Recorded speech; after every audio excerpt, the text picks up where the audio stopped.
Welcome back to London Real. I am Brian Rose, and this week we have legendary bodybuilder Dorian Yates, who won the Mr. Olympia contest 6 times in a row from 1992 to 97. And this is a truly special episode. We have 90 minutes where we really get an in-depth feel for who the man is, his career as a bodybuilder, and more importantly, really, his journey after his career was abruptly ended by some very serious injuries. And it was just such a pleasure to talk to the 50-year-old Dorian Yates. I don't know what it would have been like speaking with the 35-year-old, but I think we just got a great snapshot into just an impressive man, an impressive human being. You know, for me, this ranks right up there with Graham Hancock, with George Galloway, with Sebastian Foucault, with some of the great interviews we've had here on London Real. And I get a lot of people asking me, you know, what are you guys doing? You got the Ayahuasca confession from Nick, you have Dr. Rachel Armstrong, a scientist, and then you've got a bodybuilder. Where are you guys going with this? You know what? We don't know where we're going. That's the fun part. And, you know, each one of these people, I think we can learn something from. So that's what we're doing here at London Real. If you want to check out any of our back episodes, you can go to londonreal.tv and click on the episode section, and it's got every single one of them. I think we got 66 episodes now. Or you can go to our YouTube channel, London Real TV, or of course you can search them on iTunes. So check those out. I want to give a shout out to our brothers out there in the world, the new reelers. As you guys might have known, when we were on Joe Rogan, we threw it out and said, if anybody wants to start a podcast, you know, we would support you and back you, you know, the best we could. We don't like to get into details and show people the A, B's, and C's of making a podcast, but we are there to support you if you can actually make a pilot. If you can do that, then you show us that you're serious. And we just had the boys from Melbourne in Australia, Melbourne Real, dropped their pilot a few weeks ago. The Wichita Real guys have 3 episodes so far. Twin Cities Real has 1, and we just got Austin Real dropped on us. So that's awesome. I've had some other talks from, I think, a guy in Japan. We got potentially Oslo in Norway. We got some guys in Ireland talking. So we love all this stuff, and I'll be retweeting anyone who can send us a pilot that looks decent and has the spirit of London Real. So please think about doing it. It'll change you. It'll change your community. It'll change the way you relate to the world. So that's awesome. Next week, we've got Mr. Tim Ferriss, author of The 4-Hour Workweek, which I was reading 10 years ago. His new book is The 4-Hour Chef, and it's not just a cooking book. I think it's almost a mastery book about how to train your mind to do things. And you know, Tim's always got big things going on, and he's always got fascinating things to say. I am super excited to have him here next week. We will be giving away signed copies of his book. If you submit a question to our Facebook that we use on the air, you'll get a copy. Also, if you tweet after you see the episode, and if you tweet the best quote from the episode and include a link to the YouTube video of him, we'll choose the best one and we'll send out, I think it's 2 or 3 copies of the signed book to those people. So get involved. Loving the fact that Tim's going to come with us. As usual, this episode is sponsored by Alpha Brain. Alpha Brain's a nootropic that basically makes your synapses fire better in your brain. It's a combination of all sorts of different specific vitamins and minerals. I take 1 a day. It keeps me sharp. You know, if I'm gonna work out and eat protein powder, then why not, you know, do something for my brain? So if you go to londonreal.tv, you can click on the banner there. It'll take you right to Onnit Labs and check out some of that. Support the show. They also have Shroom Tech Sport, which Nick and I really like for the cordyceps mushrooms. If you're training hard, any kettlebells, jiu-jitsu, anything anaerobic, you know, that's your friend. And of course, they have the Hemp Force protein. It's a great non-way way of getting some protein up in your shizzle. So check that out. Last but not least, if you want to help us out right now, go to iTunes and write us a quick review. If you want to take it to the next level, send us an email at info@londonreal.tv. If you got 10 hours a week, you know, we can use anyone in the world just to help us promote the show. We've always got things going on here, and it's a great learning opportunity for you. And I've gotten so many awesome emails on the back of Nick's ayahuasca confession, the people that were really touched by his story, and it was such a moving account. and I appreciate all the emails we're getting in and the support people want to give. So enough of all that. Now I give you Mr. Dorian Yates.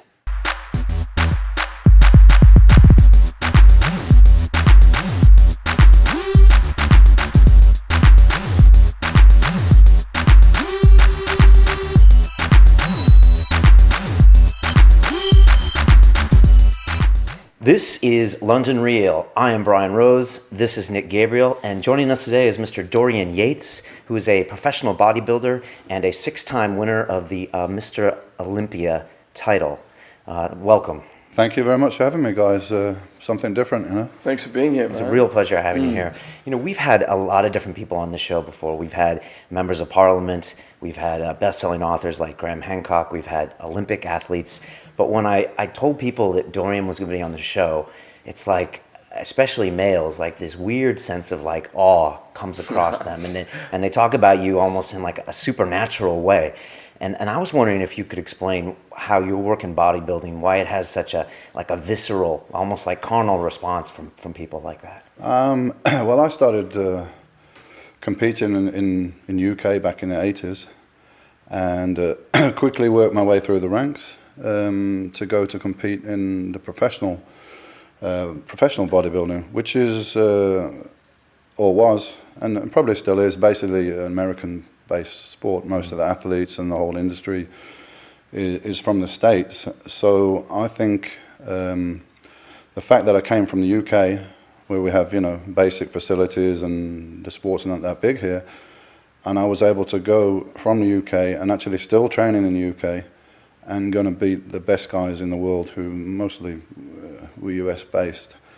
I think that inspired a lot of people, and a lot of guys that go to the gym during the 90s when I was at the top, when I was Mr. Olympia. Of course, I'm in all the magazines, so I get tremendous feedback from people telling me that, you know, I was the first kind of guy that they saw in magazines and the gyms and everything, and inspired them to go to the gym and to train. And of course it is, you know, it's a masculine sport, I guess, right? You know, you want to get bigger and stronger so you can lift the most weights and build the best physique and everything.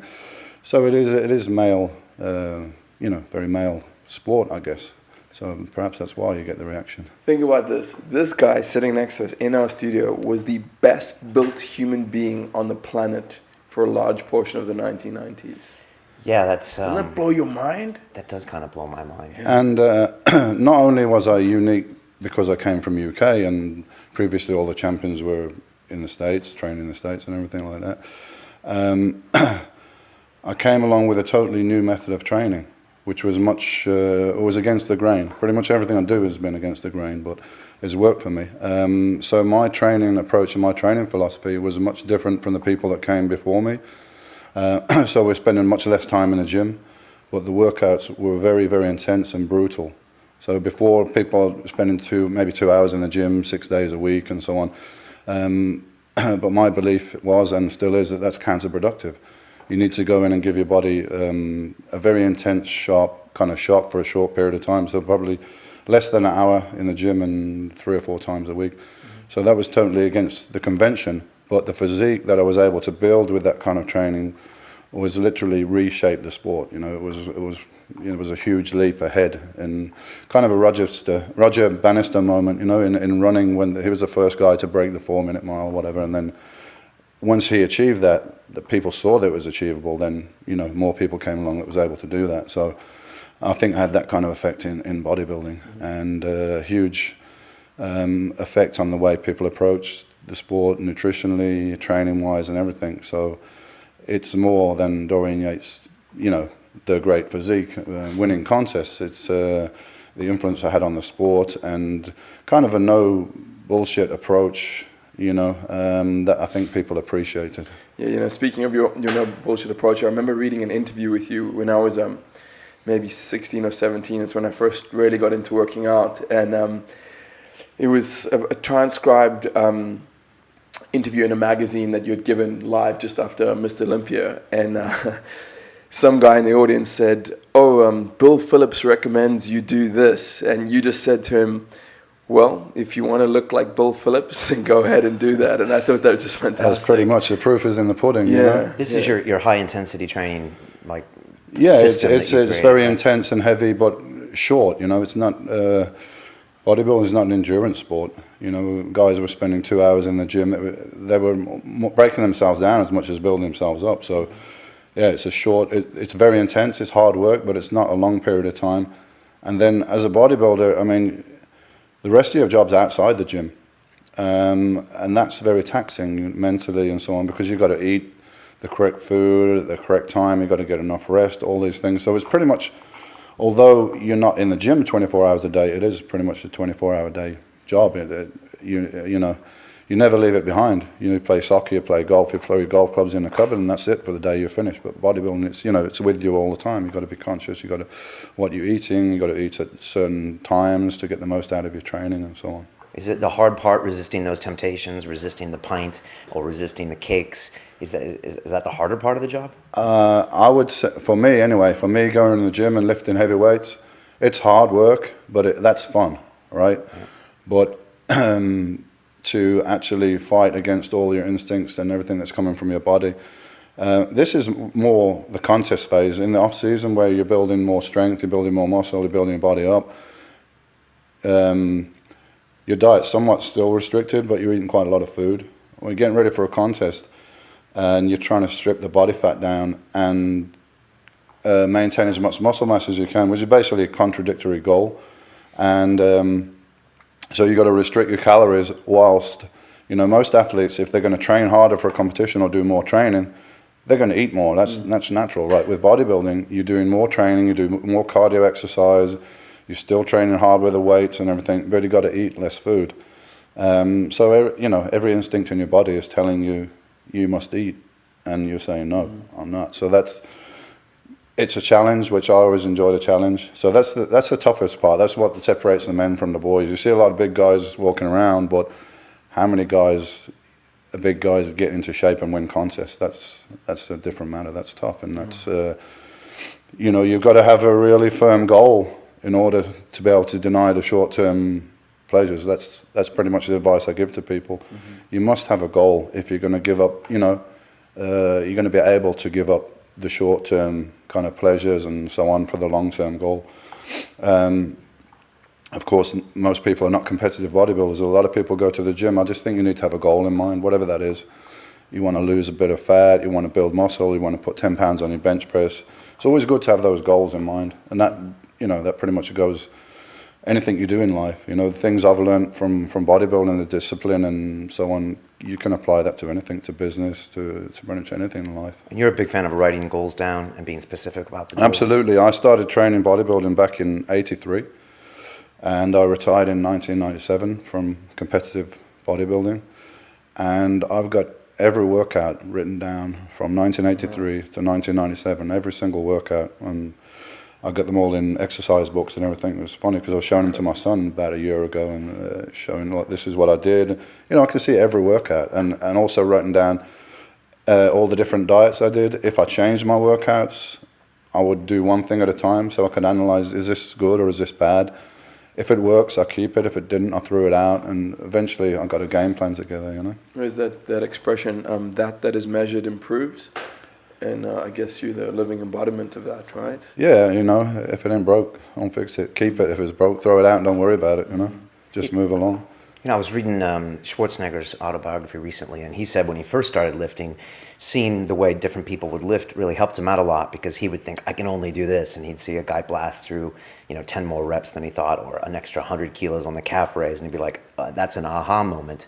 But these guys were all together in Venice Beach, pushing each other. Yeah. Now you got you in Birmingham, in the middle of nowhere, without a lot of outside stimulus. How do you come up with the system, and how do you get all these ideas? I think because I'm very much an individual, and perhaps that's why bodybuilding appealed to me. And you're not on a team, right? It's just you. And bodybuilding is not Birmingham's not a big bodybuilding town, as you can imagine. So there was only a couple of little gyms there, and a few guys that were competing and so on.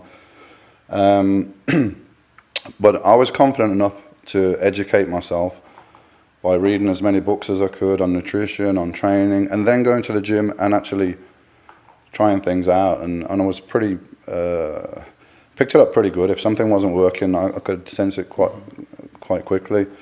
And of course, all the guys in the gyms who were older than me and more experienced and everything at the time were like, what the hell are you doing? This kid doesn't know what he's doing. He's, you know.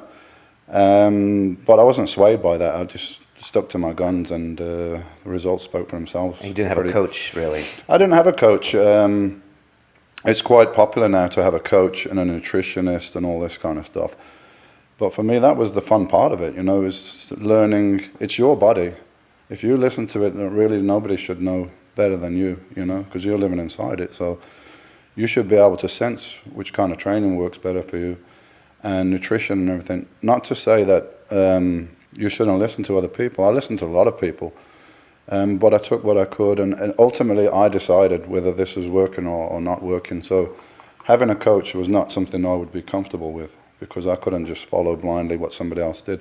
Other people, they want that and they need that and they like that, you know, like you're going to train on this day, you're going to do this, and you're going to eat that, and they feel that they're an athlete, and they're going to do their job, and the coach is going to tell them what to do. And of course, Americans are much, they're used to that, because at school, you know, you have a coach for basketball, football, or whatever. So it's a little bit different, and that's very popular now to have a coach. But for me, the whole appeal was this is an individual sport, and I'll be successful or I'll fail. It'll be down to me, you know. A lot of people were intimidated by the Americans, quote unquote, right?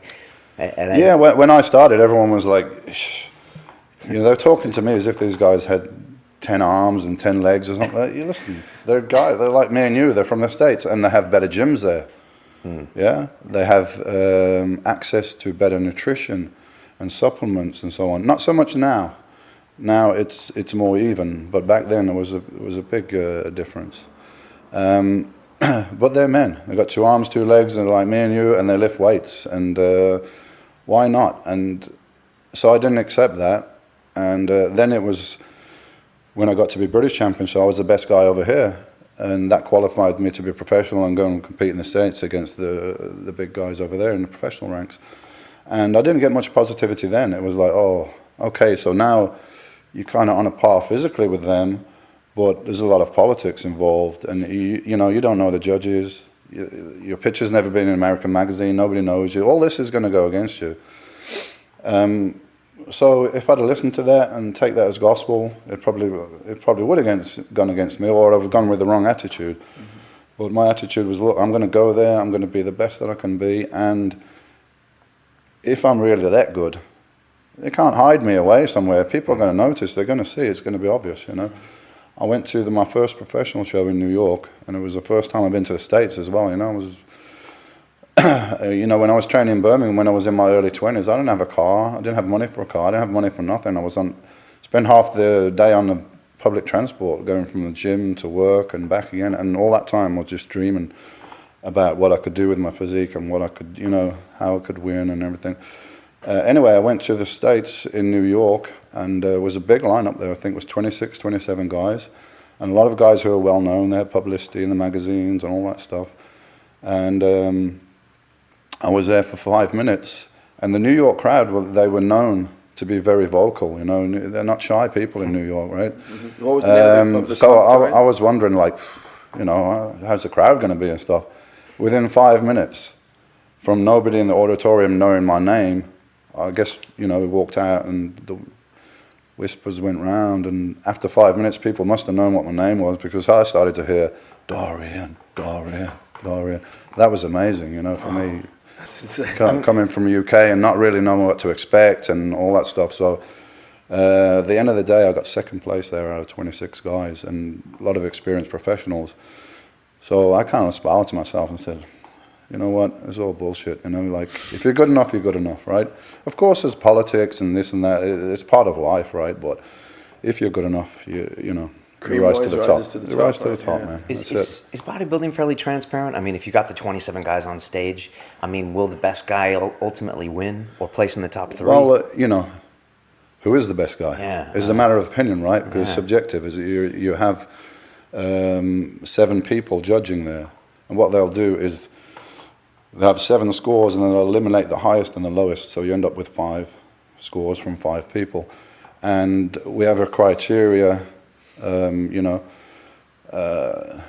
the judging process that, it's bodybuilding. So you're obviously looking for muscle mass, but the muscle mass should be proportionate.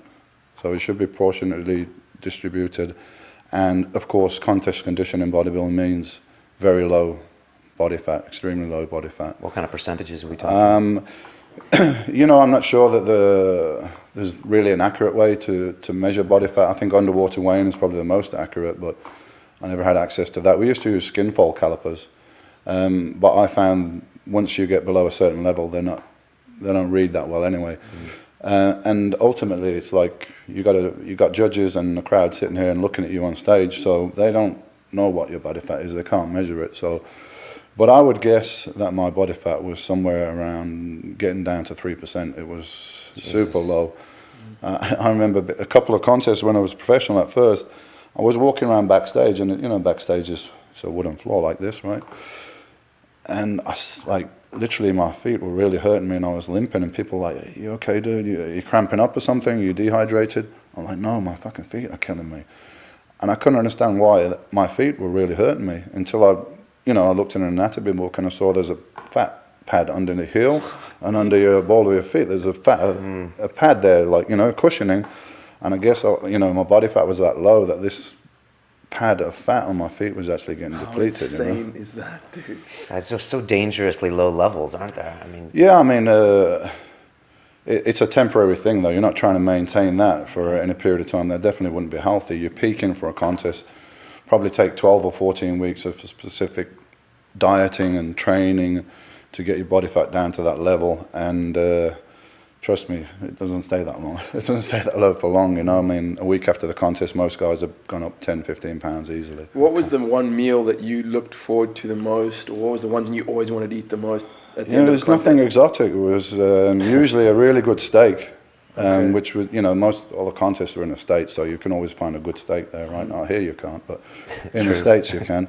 Good basic steak and fries and a good ice cream and stuff like that, But that's what I had, but your mind plays tricks with you. I used to fantasize about all kind of strange food that I never really would eat, or even when I finished my diet, I don't want it now, but because I guess because your dietary fat intake and so on is so low that you start craving spicy, fatty foods and stuff.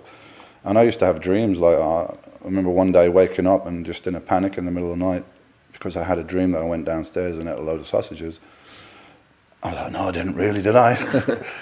It wasn't possible. I didn't have sausages in the house, but that's the kind of tricks your mind plays on you. And nighttime is very tough when you're dieting for a bodybuilding contest because it's hard to sleep properly. Because basically you go to sleep, your body wakes, if your blood sugar drops below a certain level, it's like an alarm system. You got to wake up, you got to eat. So the sleep is very, it's kind of broken sleep because you get that throughout the night. What's your diet like when you're cutting, like those last 4 weeks?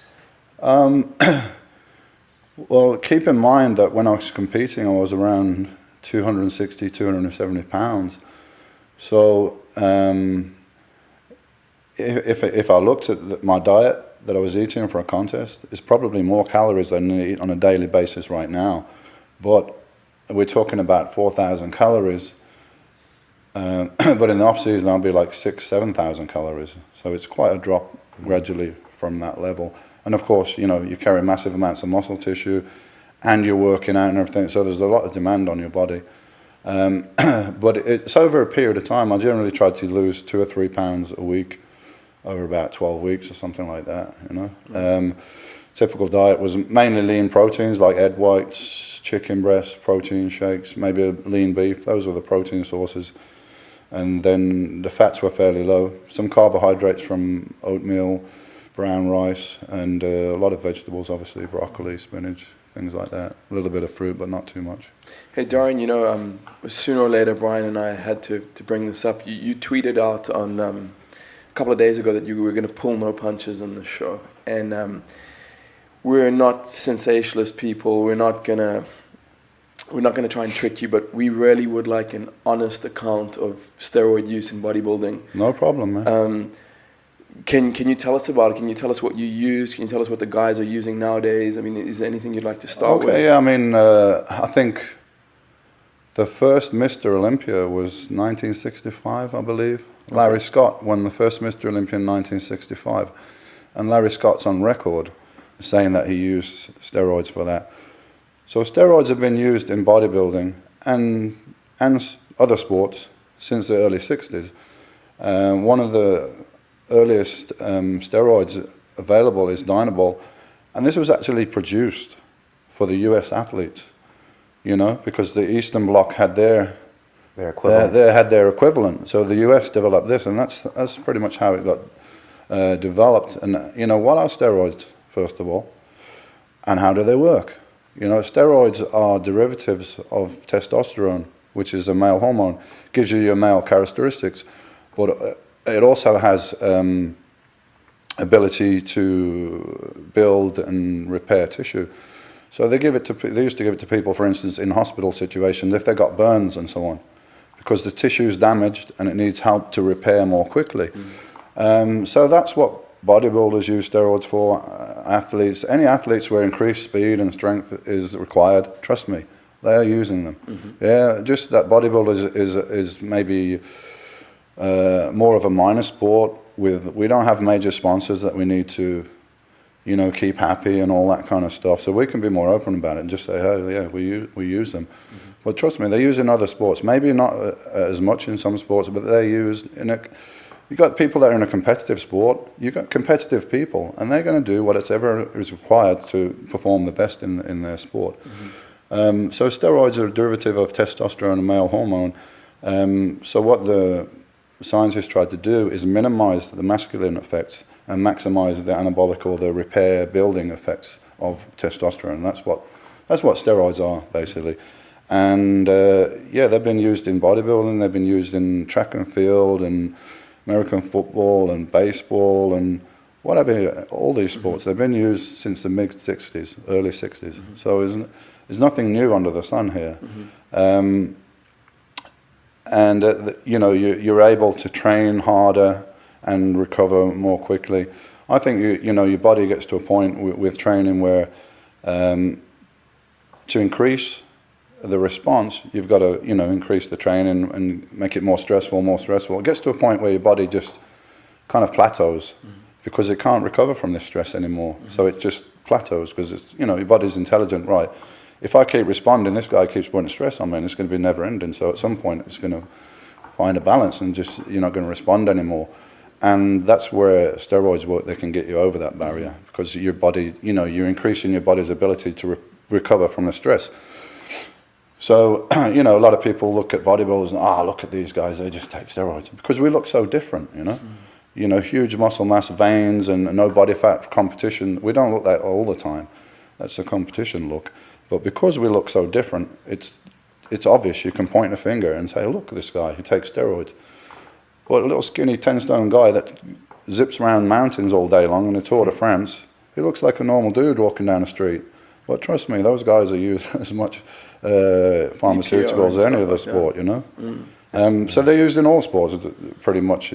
It's just the degrees. Well, you know? I'm really interested in both the positive and the negative effects. Like when you were in hard competition training and you were doing cycles of Deca or Dianabol, whatever it was you were using. I know you were one of the, it's my understanding, I don't know if it's true, I'd like your answer. You were one of the first bodybuilders to experiment with growth hormone and... Well, I don't think so. I used growth hormone in the early 90s and it had been used before that. Okay. I don't really think so. Growth hormone's another thing. Growth hormone can increase muscle mass and minimize body fat, but it's not, you know, just because of the name, growth hormone, it sounds like it's, you know.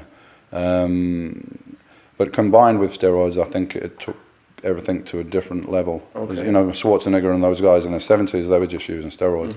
When the growth hormone came in, I think it allowed people to get, you know, to help them to get to a higher level. Perhaps it had an influence, but not huge, you know. Okay, so I mean, I'm quite interested to know, like, you're in your competition phase, you're putting this stuff in your body, and I mean, personally, I don't make any judgments on that. I think you did what you had to do to peak in your sport. I'd just like to know what kind of things you experienced. Obviously, you became bigger and stronger and you healed more quickly, but were there any negatives? Did you ever get bad mood swings or what? I guess that every drug there's negatives, but I can only speak from personal experience. For me, I took steroids on and off, from when I was competing at amateur competitions, British Championship level, up into professional level from 85 to 97 when I retired. So that's 12 years of fairly consistent use. And of course, athletes don't use the recommended dose of steroids. They use way more than their recommended dose. But I can say in all that period of time, I did probably get some side effects like water retention, some acne. Yes, your aggression levels definitely are higher, but it depends what you do with that aggression. I took it out, I utilized it for my training in the gym. You're more positive, you're more aggressive. That's great for training. But, if you're out somewhere and you have a few pints and you're in a club or something, it's probably not a good thing, And I've seen people that work in that environment, work on the doors and things like that. They get themselves into trouble, because of this. But it varies again from one person to another. We all know that alcohol can make people, lower their inhibitions and make them more aggressive. And, one guy can have a few pints and turn into a total aggressive asshole. Somebody else could be totally chilled, So it depends on the individual. Because, the mainstream media would have us believe that, you say you cycled steroids for 12 years and you should have like a horn growing out of your forehead now, but you look like a relatively healthy guy. You look better than my dad did when he was 50. I got to say, of any pharmaceutical drugs that you could take for 12 years, way over the dosage that's recommended, that's going to be a very mild drug. I mean, this is a hormone, I got a friend who is now looking at a kidney transplant, and because he destroyed both of his kidneys. And he's a bodybuilder, and I asked him, no, it wasn't through steroids. I don't know anybody that's had, you'd have to really, really super abuse it and take the piss before you'd get anything severe side effects. This guy is talking about having a kidney transplant and losing his kidneys because he took Nurofen. And Nurofen is an over-the-counter drug. If you get a bottle of aspirin from the pharmacy now and drink that and take a whole bottle of aspirin, it'll burn through your stomach line and you'll die. Nurofen, this destroyed the guy's kidneys. And these are things you can get over the counter. Okay. So that kind of puts it in perspective a little bit, I think. So hypothetical scenario, you mentioned you have a son. He came to you and said, Dad, I'm thinking of doing a cycle. You'd be cool with that? Well, he's 28 years old, so that's already happened. Okay. Yeah, absolutely. I mean, if you decide, I tell people, look, if you're thinking about it, look at all the facts. Get as much information as you can, factual information. I mean, when I started doing it in the mid-'80s, there was a couple of underground books that were out there. I mean, photocopied. Underground steroid book from Dan Duchesne, that was probably the only thing out.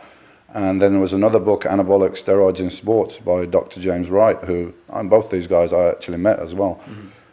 That was about it. I mean, there's no internet. No, there's just gym rumors and stuff.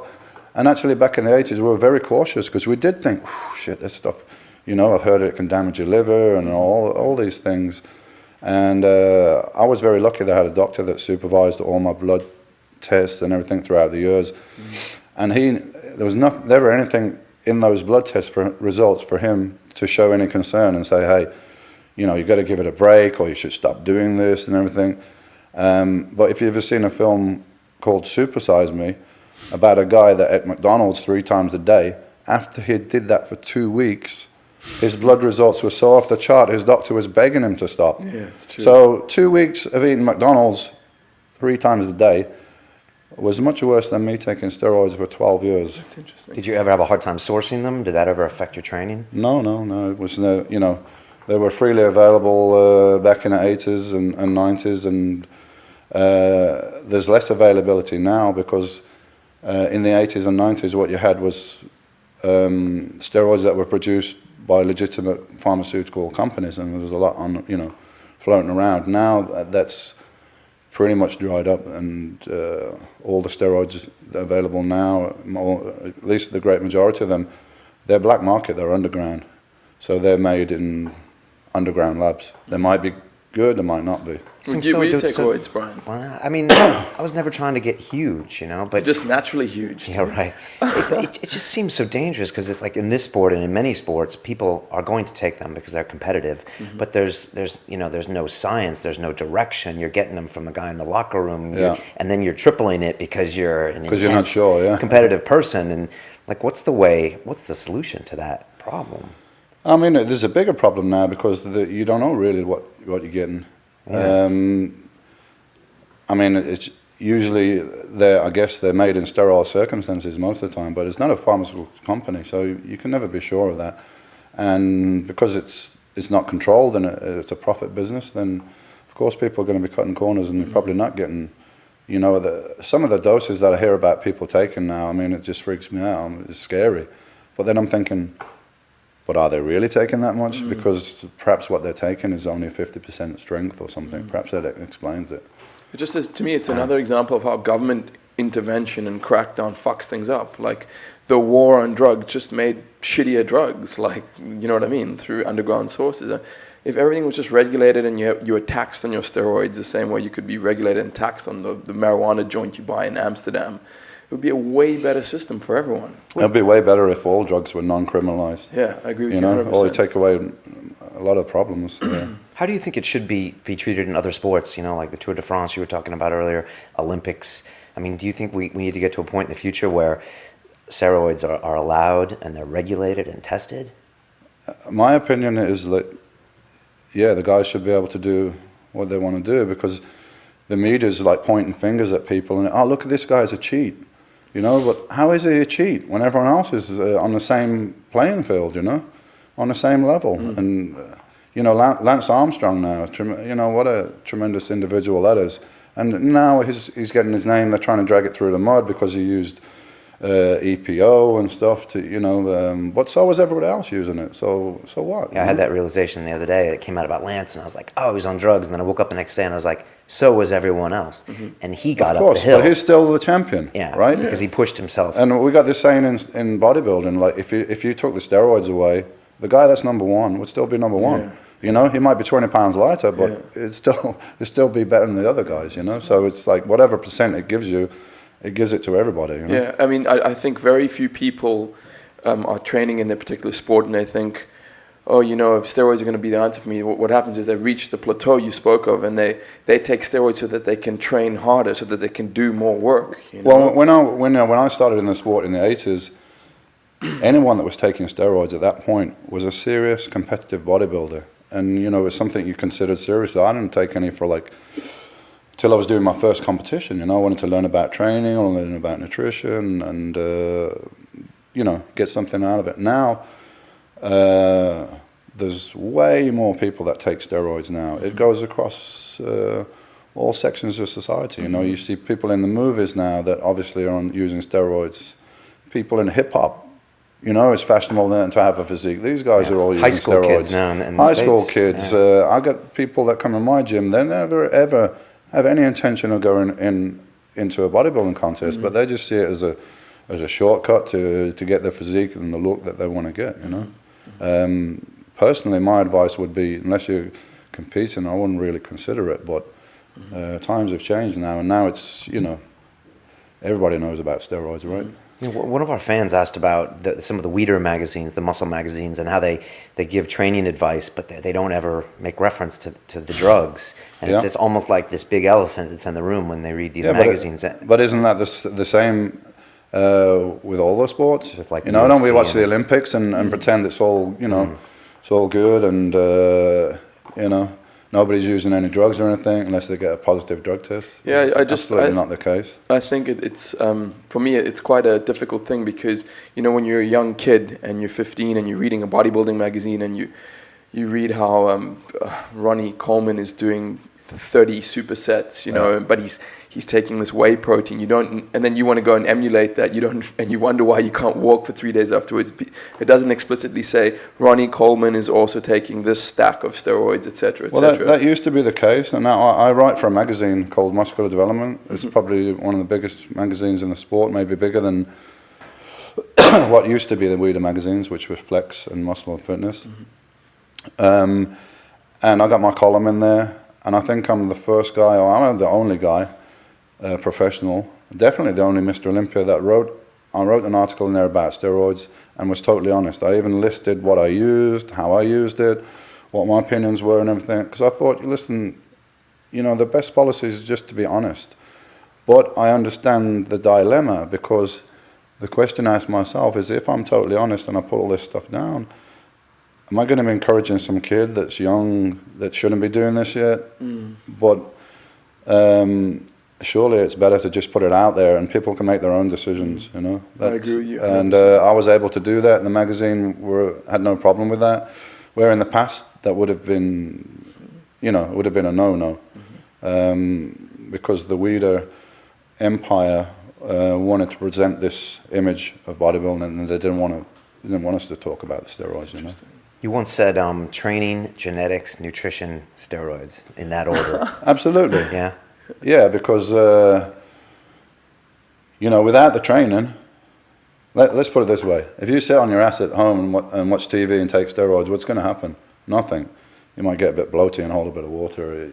Nothing's going to happen. But if you just trained and didn't take any steroids and just ate a normal diet, something would happen, right? You would get some response.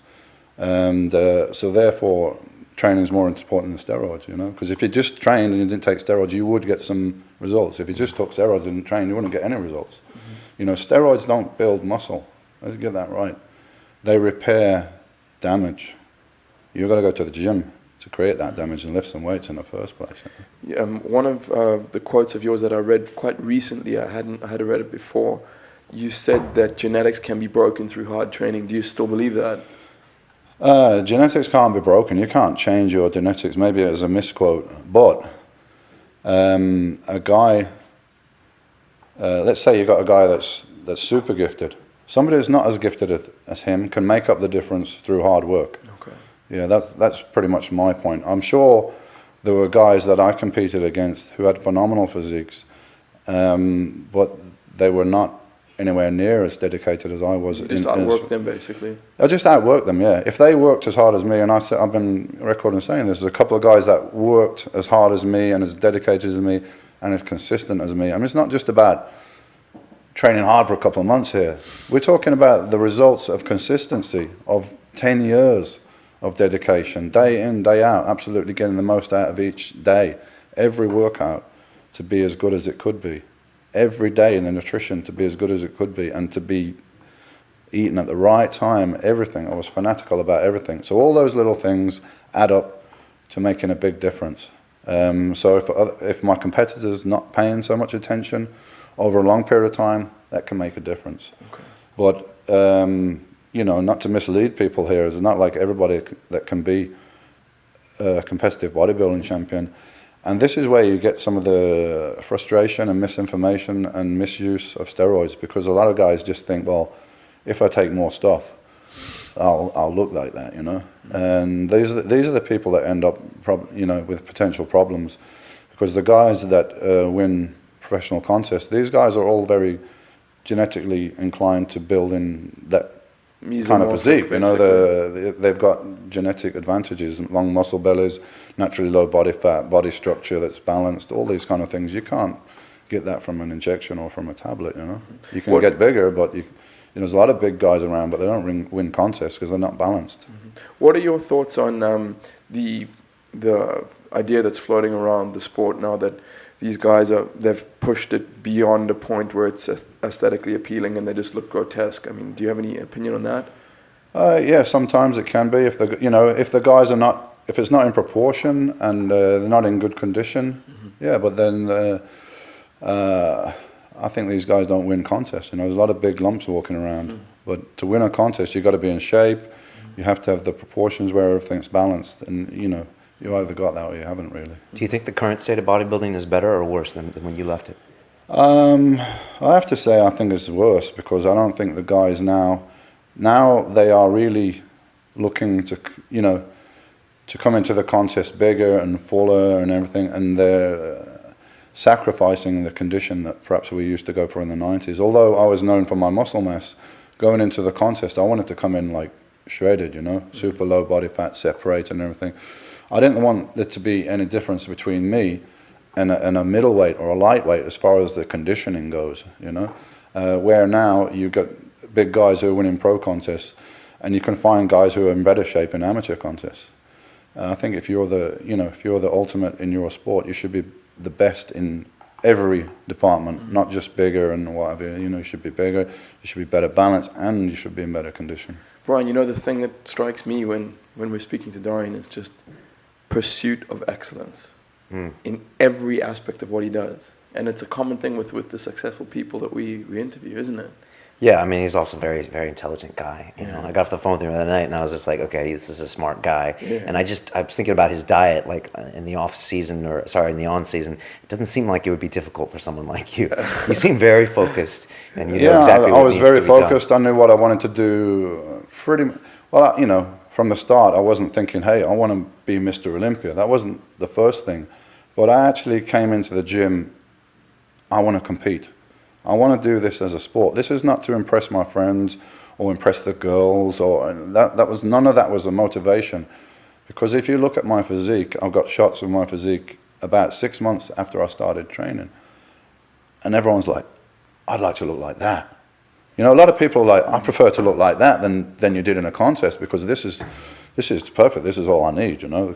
So if I wanted a physique to, you know, an impressive physique with good abdominal, I had that already. You know, so I didn't go into this sport because I wanted to get bigger because I was being picked on, or I wanted to impress the girls. None of that was a motivation. You know, my motivation was like, this is a challenge, and I want to do this, and I want to do it like a sport. You know, and I always approached it as an athlete, as a sportsman, which was a little bit unique, I think.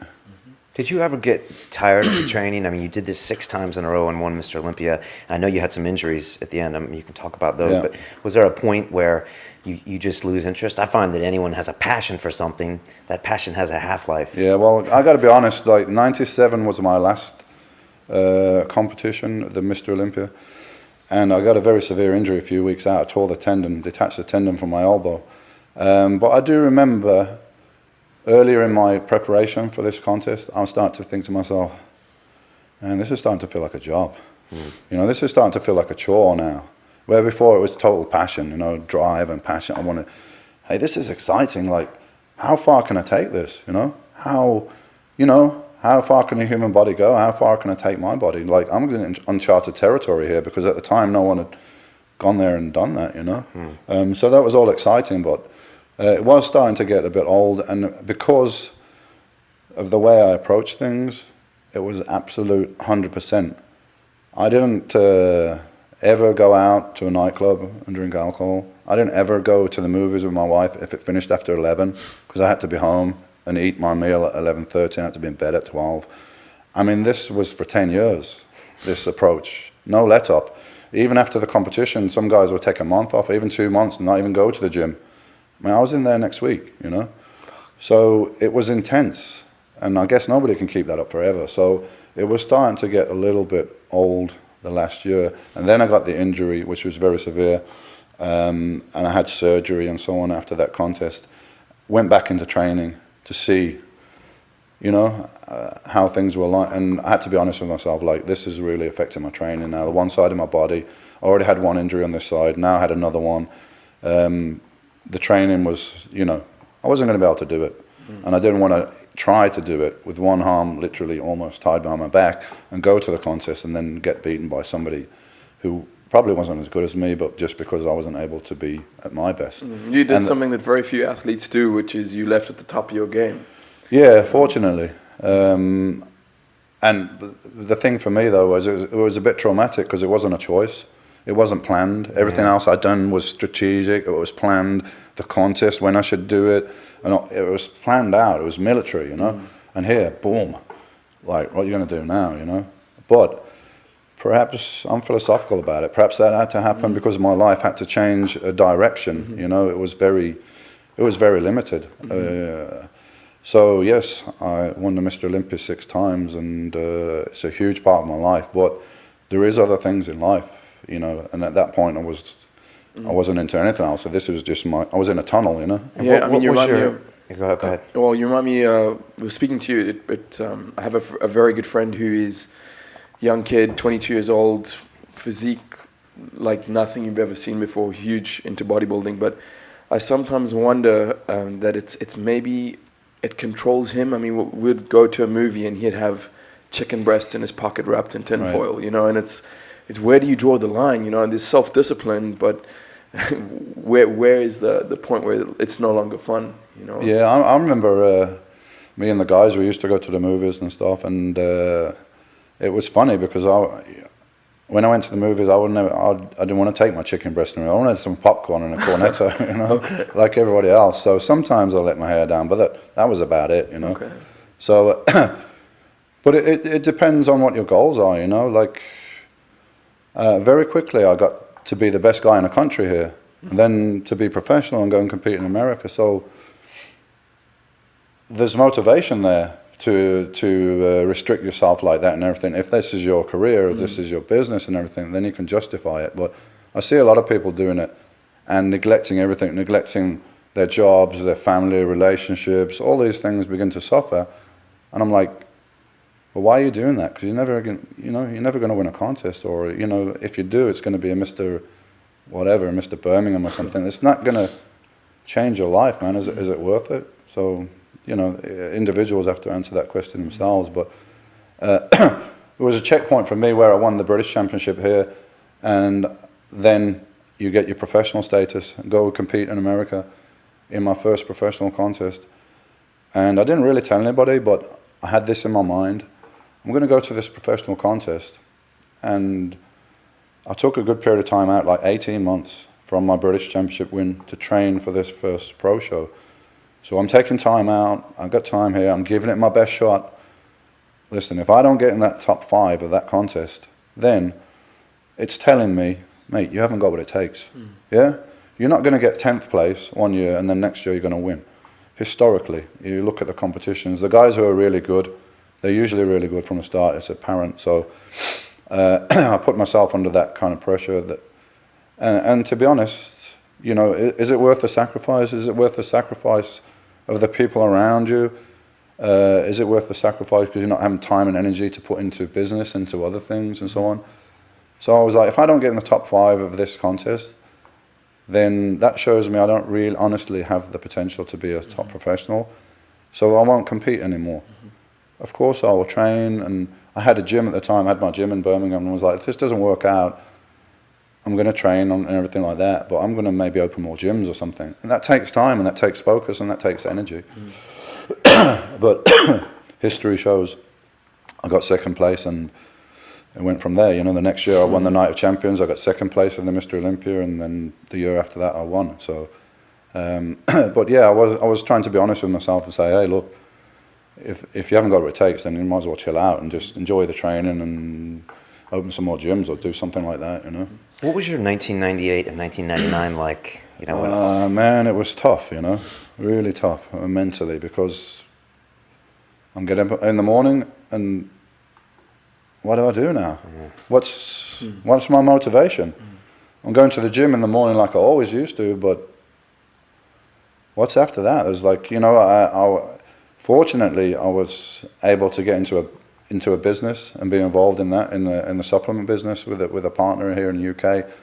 So I had something to go to, you know, and financially you got money coming in, but it's not the same. You know, this all-consuming thing as an athlete, I came to the conclusion that a lot of people seek to replace that. And I know a lot of high-level super athletes, talking about Sugar Ray Leonard here and people like that, Frank Bruno as well, and a lot of people get into the whole drugs thing. Wow. And I got the theory on that because they're looking for that high, that thing that you got from competition. But I realized pretty quickly, you're not going to replace that. You cannot replace that because it is what it is, yeah? And certainly drugs are not going to do it for you. So I changed my, hey, instead of crying about, like, I'm not doing this anymore, how about the 1,000,001 things you can do now? You know, you got time now. And this is the way people need to think, dude. You know what I mean? Anyone whose life isn't working, this is the way they need to think. And, you know, life changes, right? Nothing stays the same. And you can be stubborn if you want and try and fight against the energies of the universe or whatever that's telling you to go that way. but you want to go this way, and you're just going to end up hurting yourself and being frustrated, man. You got to go with the flow. So,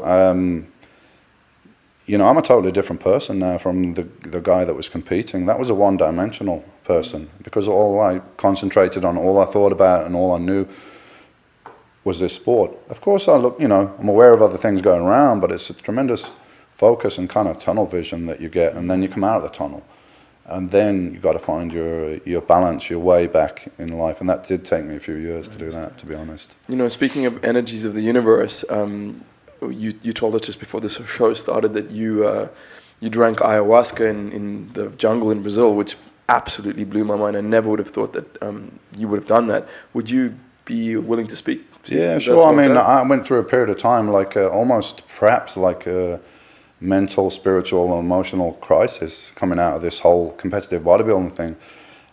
And of course, I'm looking for answers, and I become curious about the whole thing, actually. You know, I started reading religion, reading a lot of stuff, and I started questioning a lot of things. And I guess I had time as well, because, you know, I had, you know, made nothing like, you know, don't get me wrong here, we're not talking soccer player figures here, right? But I made some decent money from the sport, and I was able to kick back for a little bit. And I think question the nature of reality and what life's all about and everything. Is a big question we should all be asking pretty much all the time. Brian and I are asking it all the time. You got to be asking this question all the time. What we're here, what we're doing, what's it all about, you know, all this kind of stuff. So I realized that the nature of reality and whatever that's projected to us through religion, through education, through the media and everything, a lot of it's just bullshit. It's false, and the real reality is nothing like most people think, you know. And so one of the things that on this journey that I did, I went to Brazil. Actually met my future wife over there, and we went on a trip down the Amazon in Brazil, and I had the opportunity there to try ayahuasca, which is a plant over there that they used in ceremonies of shamans in the Indian. But if you look in ancient cultures all around the world, every ancient culture has a plant that they used in ceremonies, and they used to communicate, if you like, with the spirit world. There's a world beyond what we can see and touch here. This is nothing. This is just a minute slice of reality, but this is the only thing we can see and hear, and this is the only thing that we're aware of here. But ancient cultures know there's a lot more, and there's a way to get there, and there's a way to transport yourself there. So every culture, whether it be mushrooms, ayahuasca, there's tons of plants that ancient cultures use in order to do this. And I tried ayahuasca in Brazil, and I got to be honest, it was like something I would never do again, because it made me as sick as you can. I mean, this stuff was just like drinking paint stripper. It was just to get it down was a chore, you know. And I was, you know, the guy that gave me was an Indian. He said, "Listen, man," he said, "you're going to throw up." He said, "When I took it, I threw up, I shit myself and everything." So I just met my future wife, and I said, "Look, I'm going to take this stuff now." And she said, "Oh, I'll look after you." I said, "I'm probably going to puke and shit myself, so if you still fancy me after this, it's got to be on, you know." So yeah, she looked after, babysat me I slept on laid out on a kind of a beach on the Amazon there, and took this stuff. But as far as like revelations and hearing things and seeing things, I didn't get too much. I was quite disappointed, to be honest. And then I looked more into this, and what I realized is all these plants, they're just all these plants contain the material that's the active material, and that's called DMT. Now, your body produces DMT. You've got a gland in your brain called the pineal gland. That releases DMT every night when you go to sleep. You go to dream, you transported to a different world, basically. And apparently when you die, then your body releases massive amounts of this. So in the end, after a few years, quite recently, like last year, I was able to get pure DMT powder and smoke that. And this is just a direct route straight to the spirit world. And you know, it's not something that's easy to describe, the experience there. It's just, you got to kind of do it yourself. What do you take away from those DMT experiences? It's tremendous amount of information that you get in, and when you go there, you go to a place that's full of energy, and it's colors, it's numbers, it's geometric shapes, and what you realize is that everything is connected. The thing that I got is everything is one, and one is everything. Everything's connected, and we're all part of it, you know. We feel like individuals, but we're all part of the collective, just experiencing itself. You know, your infinite consciousness experiencing itself through Brian. I am through Dorian, and so on and so on and so on. You know, so Brian, I realize we're all connected, and sometimes it's, you know, in this world, in this reality, it's hard for me to believe, because I see some people and I think, how is he connected to me? He's just a total prick, you know. He's a total douchebag. But it's just because he doesn't know, and is so removed from what he is, you know. I guess that's what it is, and that's the biggest thing. And I was spoken to by, if you want, by God, but it wasn't. It was me as well, you know. It was like the higher me talking to me and telling me, like, the biggest problem we have here really on this planet, on this plane, is the ego, you know.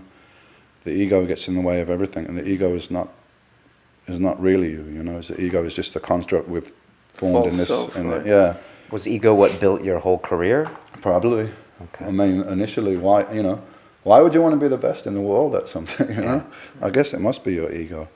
But the ego can get in the way of a lot of stuff. I mean, I don't regret anything I did, because it was tremendous for me. But not only that, I've been able to touch a lot of people. You know, even talking about this, how many people are going to listen to this and think something and do something? It's going to have an influence. So I got thousands of people, literally thousands and thousands of people around the world saying, Dorian, thank you. You know, you put me on a path. I went to the gym because of you, and because I went to the gym, it made me a better person, made me more positive, and on and on and on and on. So, and I actually feel a responsibility now with this position. You asked me about steroids. I feel a responsibility to be totally honest and just say it how it is, and everything else that I know, I just got to put it out there, and if it helps somebody, it helps them. It's not going to hurt them. Maybe it's time that, your fans learn about, you know, ayahuasca and DMT and consciousness and breaking down your ego. You know, maybe that's your phase 2. That's the new message. I mean, I'm in a new place now, so I'm able to give new information. I wouldn't have known this 2 years ago, or at least I wouldn't be able to speak as confidently about it, you know. Brian, you know, I just have to say that this is one of the coolest days of my whole life. If you had told me 5 years ago that I'd be sitting with Dorian Yates talking about psychedelics, I would have said you were a stark raving lunatic. This has just been Let me go awesome. somewhere with this now, and because the pineal gland in your brain, which not a lot of people, ask me 10 years ago what a pineal gland, I don't know what a pineal gland is. Well, it's a tiny gland in your brain, but there is a concerted effort to stop that functioning in everybody. Yeah, because the powers that be, the small group of people that control the world and control the nature of what we believe is reality, they know this is like our antennae to touch the spirit world, real reality, you know. And you can look it up, you can search it, you can find it on the internet. Pictures of the pineal gland that's totally covered in a calcium-like deposit to stop it functioning. And this is from the fluoride in the water, in the tap water. Not only is it stopping you from connecting with your higher self and functioning, it's also a poison.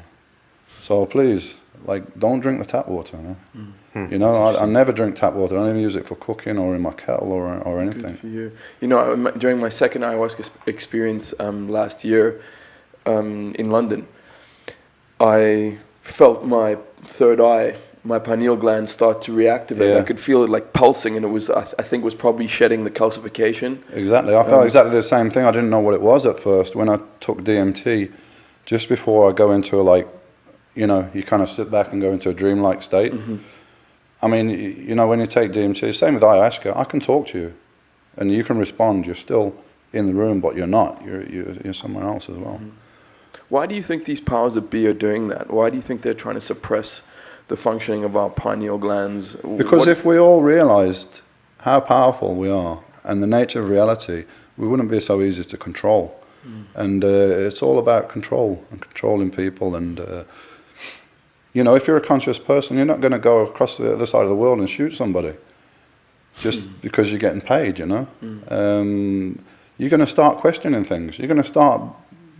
They're not going to be able to control people if everybody was able to think freely and to realize, you know, what we are and who we are. It would be uncontrollable. Yeah, That's why. I've been doing That's some why thinking the about whole this. there's a concerted effort to dumb down the population. You can even see it with the TV and the magazines. It's just all bullshit now. X Factor and who's fucking who and on magazines and shit. Who cares about that? That's what they've got to do. How about the children that just got blown up in Afghanistan? Innocent people. And because someone how wants about what's oil going and on in the resources. Gaza Strip and everything? Yeah. But you don't see that. You know, people. They're just fed bullshit. Unless they really become conscious and ask questions and go out there and look, it's not going to be fed to you through the mainstream, you know? Yeah. And everything that's presented through the mainstream is accepted as reality. You know, boom, 9/11. Osama bin Laden did it. Oh, okay, then that's the truth then. Well, no, if you look clearly, it's total bullshit, you know?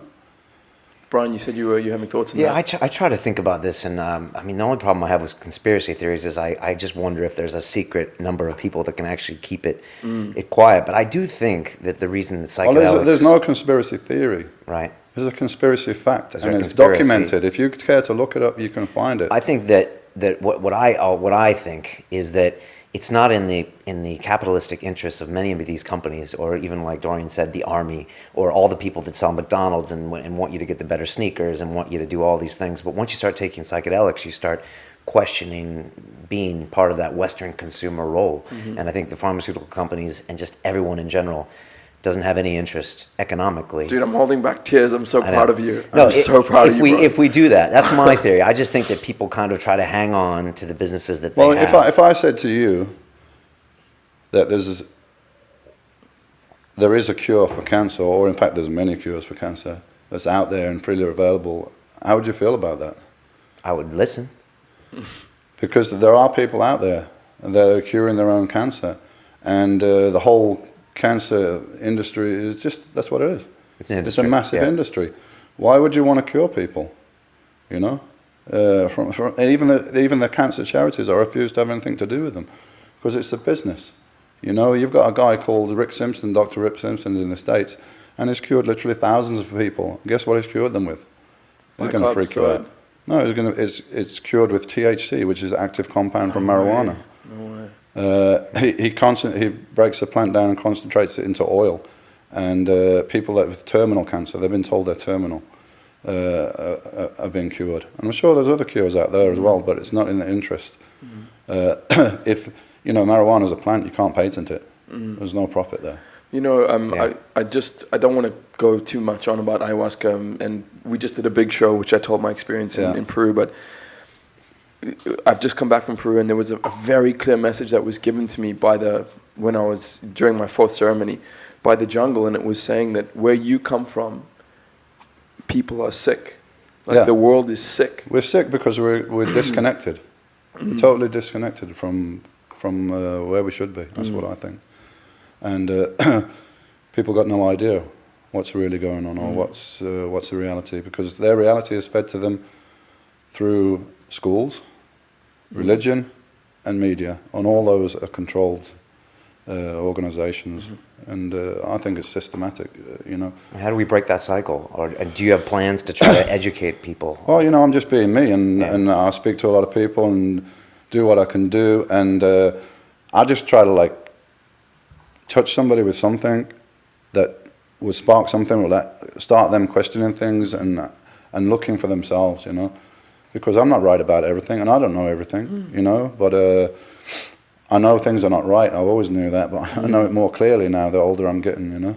Yeah, it's funny. You were talking about, you look at X Factor and all these things on TV, and Nick said the other day when he saw one of those free papers in the tube, he was just like, he didn't want to look at it because it's like all this negativity. Well, like, I look at it like a poisonous snake that's trying to bite me. like a poisonous, because it wants to suck you in, but trying to get in all this. She did this, and he did this, and he did that, and you know, that's why we do this show. Really, we want to give people. Yeah. What about an your option. life? What about your life? Instead of reading about other people's bullshit lives, you know, it's bullshit anyway. Because I can pick up one newspaper that says Jordan's with this guy, and then another one that says Jordan's not with this guy. I don't give a fuck anyway. But you know, it's just bullshit. And when you read all that crap about celebrities making up and breaking up and doing cocaine and all the chaos in their own lives, you're taking it in through your senses, and then you start to repeat that same cycle. And people wonder why they can't hold a relationship, or they wonder why there's so much. Well, these are held up. These people are held up for us to admire. These are our role models. These are the idols, right? That's what they're supposed to be. I mean, what kind of role model is that? There's much better things out there, and unsung people who are doing good things. You know, I'd rather read about them. What's next for you in the next year, 5 years? You know, what keeps you excited? Well, I'm still involved in bodybuilding a lot, actually. You know, still traveling around the world, speaking to people. I got my own nutrition line now, DY, Dorian Yates Nutrition. So we sell that all around the world. Last year I was in Brazil, Australia, Canada, you know, some places in the US, some other countries in Europe. I've been, you know, so I'm still traveling, which and meeting a lot of people and everything, which is exciting. And now when I'm traveling, if I can't make it to a gym, or if I have to eat food that I don't really, so what, you know? So I can enjoy it now, actually. One of the tremendous things that I had through bodybuilding is actually, you know, the experience of being able to travel all around the world and have friends. I got friends in Australia that I can call. I can go there anytime, all around the world, and you know, it's made me a more rounded person. I was a guy from Birmingham, you know, and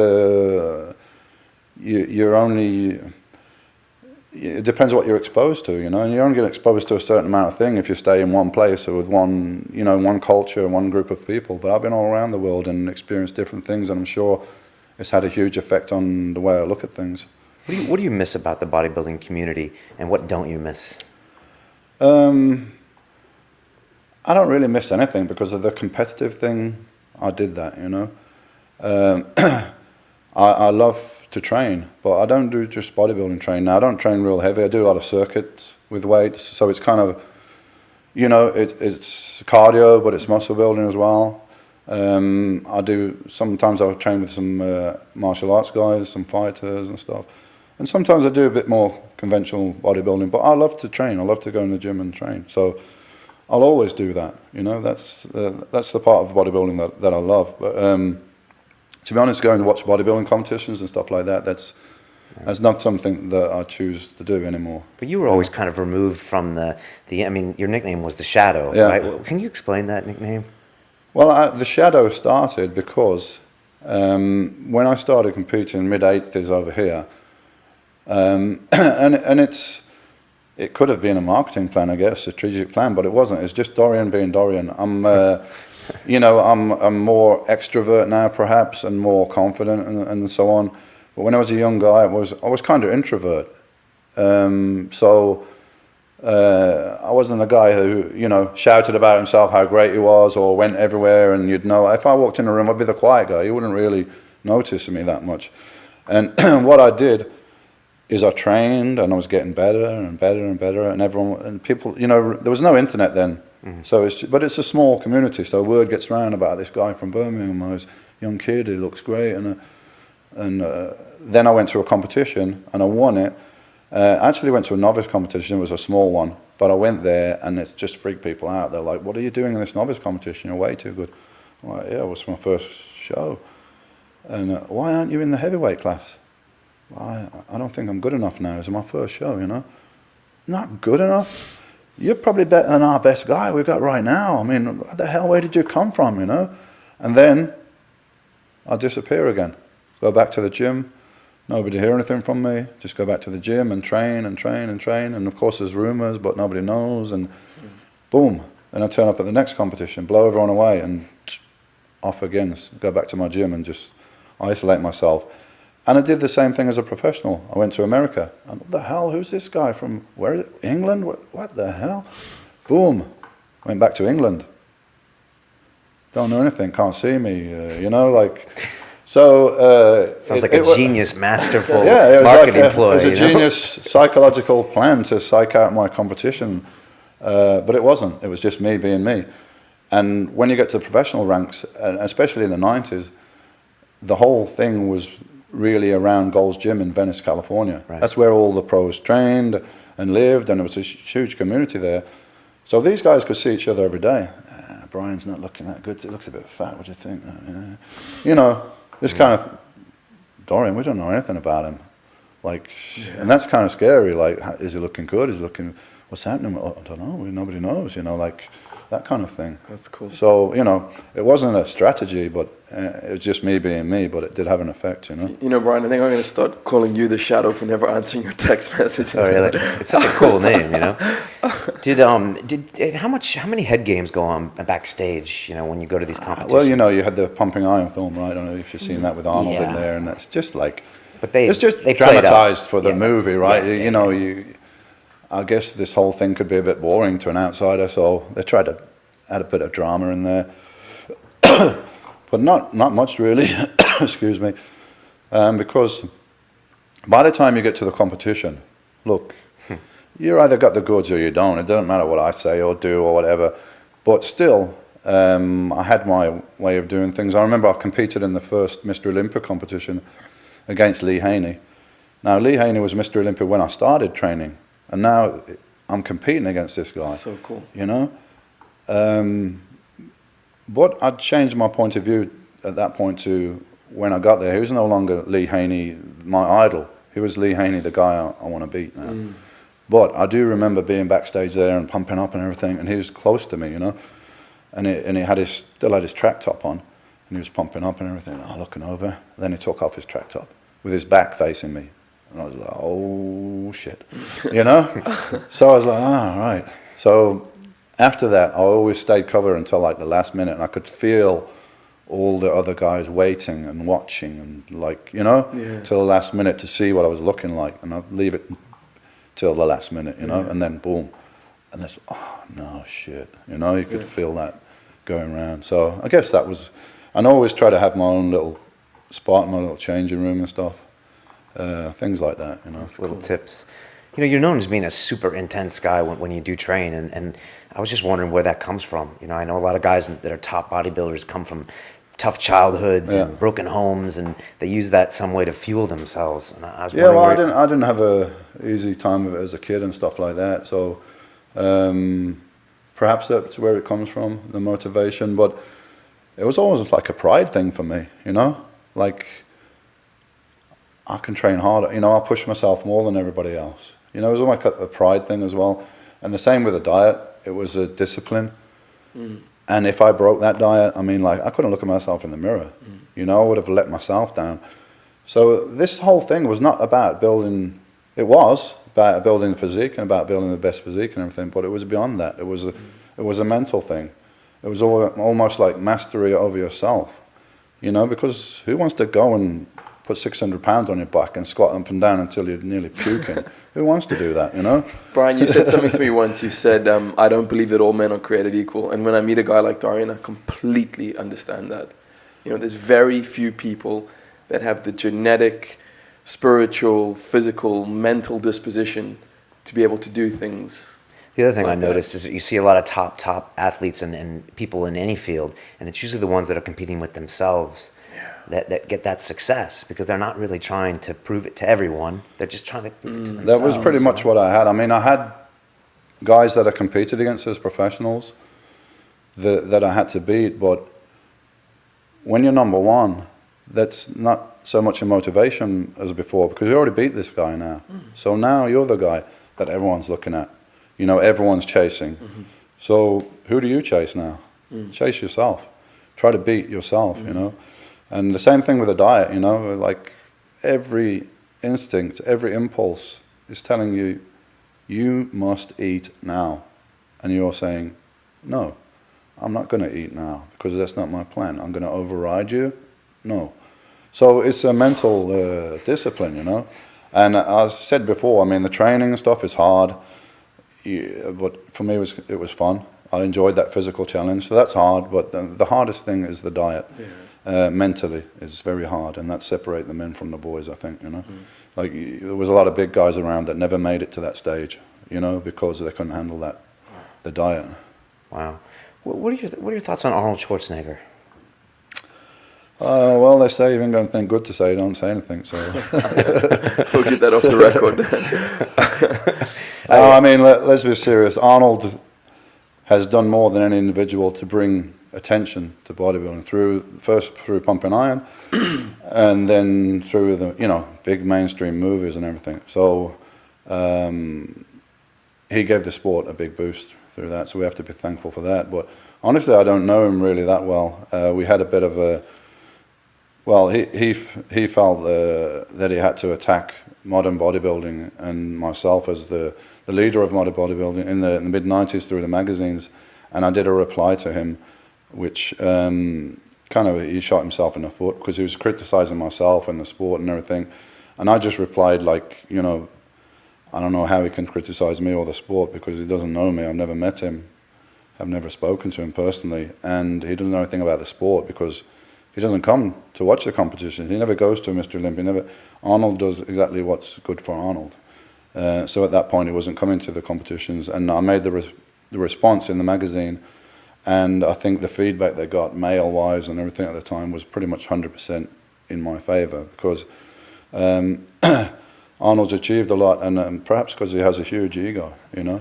And there's a guy called Mike Mensa. I don't know if you're familiar with Mike Mensa. Mike Mensa and Arnold were big rivals, and Arnold won the 1980 Mr. Olympia over Mike Mensa, and it was very, very controversial. Because Arnold came and bowled up at the last minute and entered the contest when the rules clearly stated that you had to enter at some time period before, but the rules were bent because it was Arnold. And Arnold's friend was a promoter, and a lot of Arnold's friends were on the judging panel, and Arnold won the contest. And pretty much everybody in the sport knows and accepts that he shouldn't have won that contest. So it wasn't probably that great for him. So Mike Mensa and Arnold had this rivalry, I guess, from there, and I was associated with Mike. I trained with him, and I knew Mike. And Mike told me, Arnold Schwarzenegger's very aware of you, and he's going to be really bothered because you're better than him. And actually, I couldn't believe it. I was like, come on, man, he ain't going to give a shit. He's done what he's done. He's Arnold. I mean, now he's in the movies. He's a big star. He's a multi-millionaire. He's not going to care about who's Mr. Olympia right now. And Mike Mensa said to me, trust me. You don't know him. He cares, and he cares a lot. And that became apparent because a couple of years later, I got the attack in the magazine. I wanted to actually ask you about Mike Mensa because, you know, he seems like such a progressive guy. Like, he was always looking at different ways to train, and he was thinking out the box, you know. And I wanted to know what your opinion was on his death. I know he died of a heart attack at a relatively young age. Do you think it was because he was pushing himself? I know he was studying philosophy all the time and doing these incredibly intense workouts. And do you think he just pushed too hard? What do you think the story was behind that? Well, Mike, you know, I think after the 1980 Mr. Olympia, and anyone that knows Mike knows, and when I met him, I was very struck, because Mike was like my idol when I started training. And, you know, this subject came up very quickly after I met him, about the 1980 Mr. Olympia and Arnold. And I could see that this was 10, 11, 12 years later. Still, this was like, right, you know, it was in the forefront of his mind and really, really bothered him. And I do know he had problems with amphetamine use. And that, you know, he said, you know, that didn't help him psychologically. And I think, I'm not sure of all the facts, but I think he was sectioned once or twice, something like that. You know, they heard stories about him doing erratic things. But actually, when I met him and the time I spent with him, he was very lucid, very clear, very intelligent guy. But sometimes when someone's very intelligent and always questioning things, do get these, you know, these problems. So I don't know if, you know, amphetamine use had any, you know, I know it's not good for your heart and everything. So maybe that had some effect. I don't know, but the time that I spent with him, he seemed okay. He just I could tell he was really bothered about that 1980 thing, and he hadn't let go of it, which is not a good thing. And he was training a lot of people in Gold's Gym. That was his thing, his training business. But he didn't train anything himself. He was, he got a bit of a belly on him and stuff like that, which I kind of find hard to understand, because for me, I'll always train. That's, someone pissed me off because I felt, I didn't win a contest or whatever. So what? That's a contest. But hey, training, exercise is has huge mental benefits. It keeps you. Brian's like that. I know. Like if you don't work hard, like it's like a natural high, right? Your body releases natural endorphins, painkillers. You feel good. Human body is supposed to do things. It's supposed to exercise. It's not supposed to sit around all day. Like, we've only done that for the last couple of 100 years. Not even that, perhaps. Thousands and thousands of years we had to work, we had to hunt, we had to survive. The body is meant to do that. You're meant to use it. If you don't use it, it'll break down.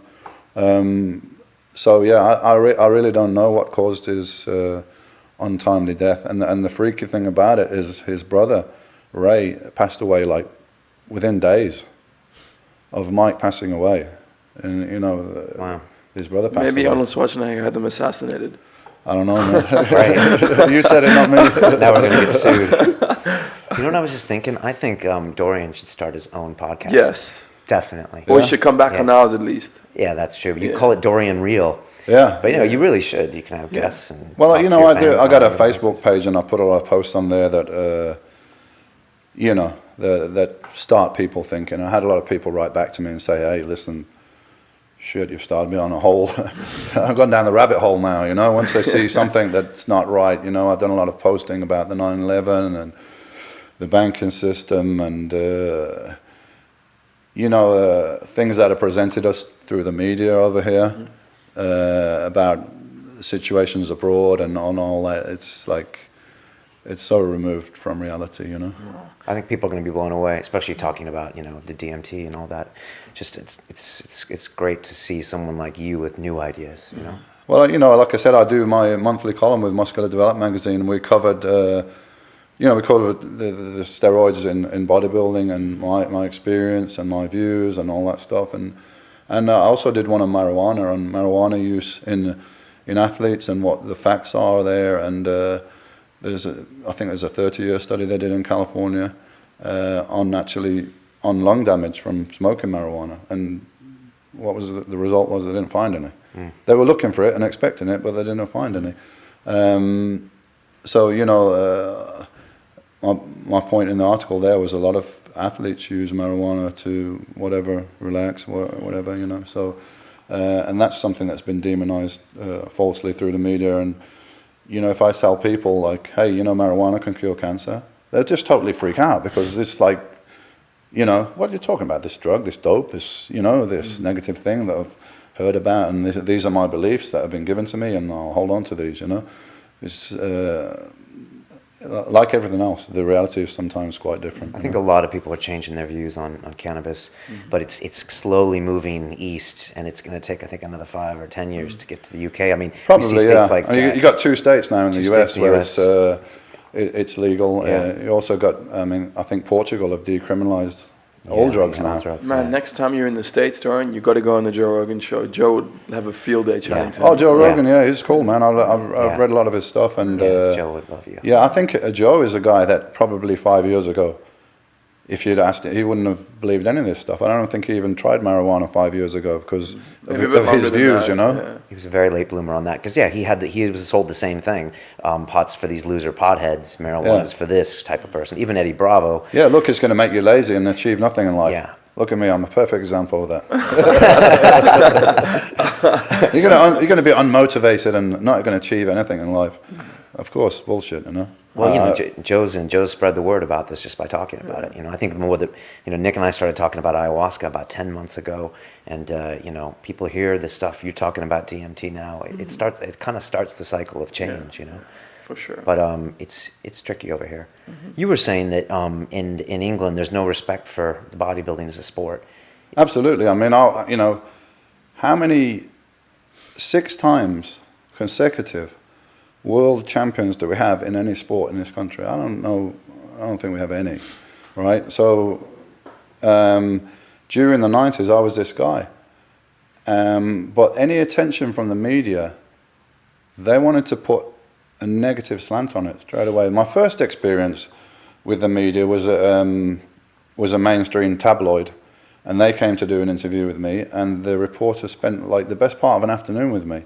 And I thought I had some rapport going with this guy, and I thought, I could get my point across and everything. And one of the questions he asked me was like, what do you think about Arnold Schwarzenegger and his success and everything like that? I'm like, yeah, that's cool, that's great, that's Arnold though, I have no ambitions to be a movie star or a billionaire or in politics. That's not me, right? That's Arnold. I just want to be the best bodybuilder I can be and see how far I can take this and how far, that's my thing. When I read the newspaper, it was like, I'm going to be bigger and better and richer than Arnold. Like, this fucking nothing else is total opposite to what I was talking about. So then, from that point on, during any newspaper, magazine interviews, I always had a dictaphone and I taped it, just in case I came up against this situation again. And then, you probably know yourself, the media is a small world. So as soon as one newspaper or one TV program found out about it, it's like they were all calling me, yeah? And there was a couple of TV breakfast shows that called me up, and I was like, yeah, okay, I'll be interested in coming on there. Okay, yeah, but I want to come on with my clothes on. And I want to sit down and I want to talk to you. And if afterwards you want me to pose or you want to show some footage from competition, I'm like, that's great, yeah? Oh, no. We want you to come on and do your posing stuff and everything. I'm like, listen, if I come on there as a performing monkey in my briefs, yeah, I'm just going to be there as a spectacle for you to point at, and I'm not going to be able to get my point across. I have no interest in being on TV, which blew their mind. They think everyone wants to be on TV and they'll sell their soul to go on TV. I was like, personally, I have no interest in being on TV. I don't need it to promote myself. I'm already where I am in my sport. But I would like to go on there in order to get my point of view across and to educate people about the sport and what it's about. And I need to be able to talk to do that. Yeah, I need to sit down and talk. And the guy, he didn't understand me. And I said, look, at the time, Paul Gascoigne was the most famous soccer player in the country, Gaza, right? I said, if you invite Gaza onto your show, you don't want him to come with his football kit on and do tricks with his ball behind while you make comments or something. No, you're going to sit him down, he's going to wear a suit, you're going to talk to him. And I just want the same respect, And they wouldn't do that, so I wouldn't go on the program. Good for you. Just consider how much more effort and maybe you could even argue skill went into what Dorian did to achieve what he achieved in comparison to a guy who kicks a ball around the field. Don't get me wrong, football's great and those guys are good athletes and all, but it's just incomparable. It's just not the same league. Well, once you hear him talk about it, when they see these images, these bodies they don't understand. Well, that's exactly my point. If you look at a bodybuilder and you ask people, what do you think about this? Of course, you're going to get a ton of negative comments from the average person because they're just looking at a picture, yeah. But to be honest, I've never really had any negative reactions from the public. People on the street and everything come talk to me. They want to learn. Wow, what do you do? And they want to learn. Oh, can I lose this? What can I do? It's always very, very positive. But it just seems the media, all they want to talk about is the sensational or the negative. They want to talk about steroids or something like that because it's it's more sensational. Maybe it makes better news. But how about telling the truth? That'd probably be a good idea, For yeah, sure. Yeah. Do you enjoy getting older? Yeah, I do because, the body gets older and it doesn't work as good as it used to. But mine's still pretty good because I've been looking after it. So I can still go in the gym and out-train 25 years old. No problem. Really? Yeah, no problem. They don't want to do it. They don't want to come with me in the gym. Trust me. I hear legs are your specialty. Nobody wants to train because legs are, that's the toughest training. It's the biggest muscles in your body. Right. It's a huge oxygen debt you get and everything. Right. So, it's tough. You feel very nauseous and stuff when you really push to the limit. So most people don't want to do that with me. But the whole thing of getting older is hopefully getting wiser, and getting more in touch and getting nearer to what reality is. I think that's I got my business and stuff. I'm concentrating on that, but just to enjoy life and traveling, experiencing new things. That's where I'm at now, and trying to evolve as a person. I think I've evolved tremendously since I left this, they left the sport and been through a period of probably depression after that, and then you get out of that, and a lot of questions. But now I'm in a good place now. I think good, man, a good balance, a good understanding of life. I got just recently remarried a couple of years ago to an amazing, beautiful woman from Brazil who's also very spiritual. So she helped me on my pathway there as well, I think. Do you think your injury in some way was a blessing in disguise? Yeah, I see it as that now, because if that injury didn't happen, I don't know, maybe I would have carried on. Might have faded away, Who knows, like maybe if it had to happen to Dorian, maybe it had to be, boom, that's finished for you now, mate. Yeah. Otherwise, maybe I would have stayed on too long. Who knows, When you refer to Dorian, you were kind of referring to that Mr. Olympia Dorian, as opposed to who you are now. Yeah, exactly. Yeah. Yeah, because maybe that guy would have just carried on. I don't know. We'd all like to be able to control and plan our lives and everything, but you can only do it to a degree. Sometimes the outside forces and circumstances come along for whatever reason, and it's usually for the best reason. Things can be very, like retiring from a job or a sport, or, losing a relationship. All these things are upsetting and negative at the time, but later on you might look back and say, hey, that was all for the best, Yeah. Comes back to non-attachment, which is, the foundation of Buddhism. That you hold on to is going to hurt you, so try not to hold on to anything too tight, right? Wow, that's deep. I just got a couple more questions, and we'll wrap this thing up. Something we ask people a lot on this show is if you could pick up the phone right now and make a phone call to 20-year-old Dorian and give him a few words of advice. What would you say to him, and would he listen to you? Double the dosage. 20-year-old Dorian, I wouldn't tell him anything, because, I was on a pathway there. The only thing... but then you go and we're changing things, right? I could go back and tell Dorian, listen, you need to take a bit more slack. You need to take a bit more time off. If you get little injuries, you need to take care of that. And if you need to take time off, you need to take time off. And you can chill out a little bit more. You can, you can enjoy life a little bit more. I could have done all that, and maybe would affect, maybe I would have avoided those injuries. But if I'd avoided those injuries, then we're on a whole new pathway. So I'm just going to say, whatever happened perfectly. That's the way it's meant to happen, and I'm where I'm supposed to be. So I wouldn't go back and change anything. Fair enough. Good answer. And what advice would you have for that 20-year-old out there who's thinking about a career in bodybuilding? Yeah. What would Don't you think say? about a career. It's too young. You're too early to think about a career. Okay. How many people genuinely make a career out of professional bodybuilding?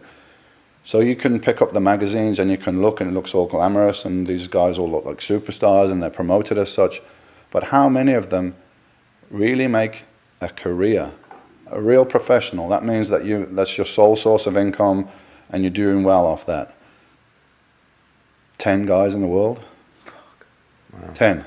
Wow. 10, 12, whatever, somewhere around there. That they're bringing in a really good income. Same in jiu-jitsu, that. If you look at the Mr. Olympia, I think the first place is about $150,000 or 175, something like that. But you get down to 10th place, 11th place, 12th place, you're looking at a couple of grand, It's like, you don't even pay your expenses. They spend more than that on chicken breasts, right? The image that's presented is perhaps not reality, So if you're going to give up everything, you better make sure that, you're getting something back. A 20-year-old guy thinking about a career in the sport, don't think about a career yet. If you enjoy doing it. Set yourself some realistic short-term goals. All right, you might want to be a professional bodybuilder, you might want to be a Mr. Olympia, but put that maybe sometime in the future. Right now, you're 20 years old, you need to build your foundation. You need to compete and win a competition, and a little one, you need to be in the bigger one.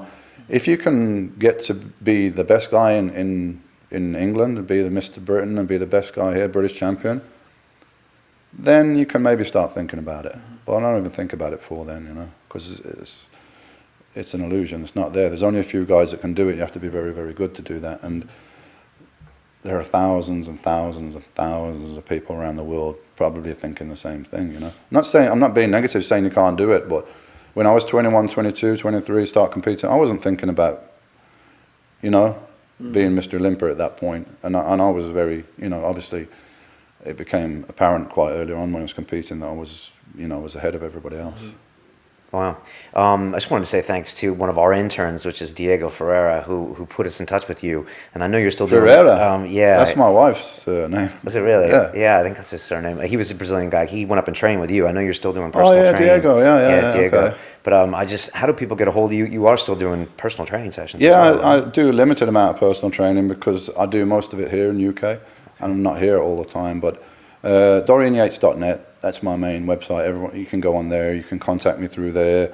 You can make requests for personal training. You can read about my nutrition. Everything. If you go through that site, you can pretty much get everything. Okay, and your Twitter is Dorian_Yates. Is it? Right? Okay. Yeah, it is. It is. And on the topic of ayahuasca, if you want to listen to Nick's recent experiences in Peru, we've just published Ayahuasca, My Heart of Darkness, which is Nick's 2-hour description of his time in Peru just 2 weeks ago. You should I might have a little that. listen to that myself. Yeah, and as usual, if you want to get a hold of us, you can find us on LondonReal.tv. We've got a great forum there. We're on Twitter, we're on Facebook, and if you're listening to this on iTunes, you can come see our faces and see the extremely good-looking Dorian on YouTube. Our channel is London Checks Real in the mail there. TV. But I mean, for 50, you know, that's pretty good. So, Man, that episode was just fucking fantastic. Epic. Epic. If you would have told me Dorian would have been dropping science on DMT yesterday, I would have slapped you in the Yeah, I would head. have laughed in your face. Well, I kind of get a feeling we were going to go there at some point. I don't know why, but That's amazing. Yeah, that was all good. So thank you so much for the time. Thank you so much, Dorian. Thanks for coming down. Really appreciate it. great. Thanks for having me, guys. Really And appreciate you know, hopefully we'll do it again, right? For sure we Yeah, will. I'd love to have you down For sure anytime. we will. Okay. Thank you. Until then, It's all about the journey. it's about the journey indeed. Thanks, guys. Cool. Welcome to London. And the energy became very dark. Like, so there was a thick negative energy in that room. That You remember this? Yes, I remember that. Even I left it out of it. It was before. It was around the time of the infinite mental loop I'd entered into. Okay, when And you were- I can't remember.